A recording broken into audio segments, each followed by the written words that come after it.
looking at us, 'cause we're the light of the world, yes. Together we're strong, we can make it a better place. Hand in hand, oh, nothing can stop us, no. We ain't afraid of nothing, we gon' run this race. Acknowledging and respecting the beliefs,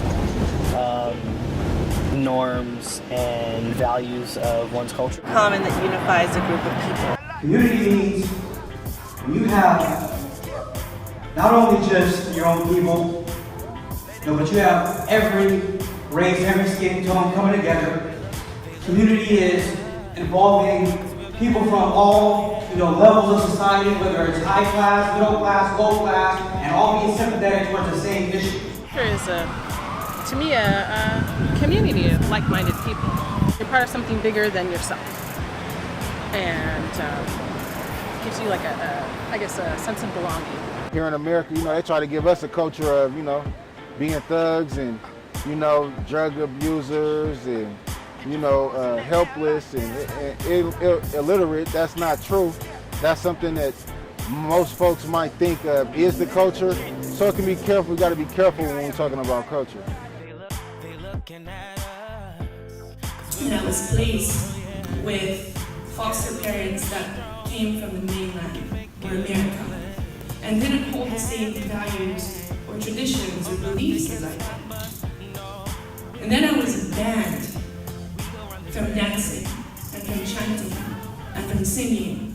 For example, being trans, I'm a minority within a minority. Cisgender people kind of put us on the back burner.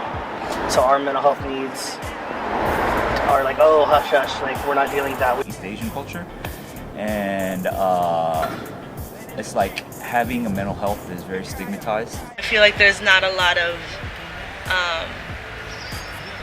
reliable structure to help multifaceted families with different identities, whether it's cultural, language, customs. I think it's important to be able to self-identify who you are, what qualities and traits that you have. Because American culture lacks what a lot of other cultures have, which is the rites of passage. Exactly. You take a child from a childhood to a state of belonging. We seek to make sense of who we are, where we belong. LGBTQ youth, but just youth in general, is the heteronormative assumption based on their appearance of their identity, based on the appearance of their gender.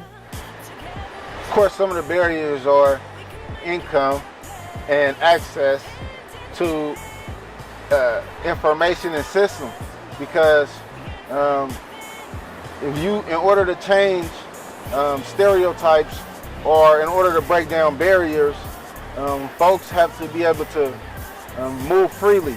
And we live in a system right now, in a society where folks are kind of limited to their own demographic, whether it may be their education that they have that's limiting, or their language or vocabulary that's limiting.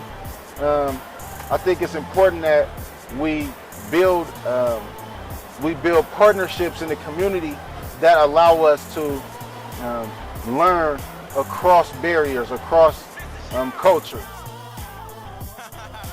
Validating differences that they may or may not be aware. I think for the most part, as you learn about other cultures and their perspectives or customs. Make sure that their voices are heard and prioritized. There should be this cultural inclusiveness of, do you have a partner? Do you have a significant other? Start bringing in those non-gender focused terms.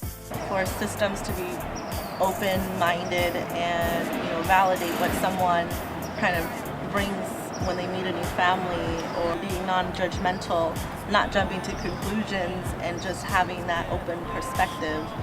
Also, make sure that you're willing to learn and you don't have assumptions, and you don't want to see things one way, because things change. Just like every generation, kids grow up and certain things about each culture might change. So you kind of got to be open and willing to learn. Having resources available to find out information about others' culture. I decided I wanted to be an advocate. So I really like doing this. I like sharing my story, and I like meeting with folks, and I want to impact other people's lives. I want to let them know what I've gone through, and let them know that, you know, they don't have to stay in this place of feeling angry. They can turn that anger into power.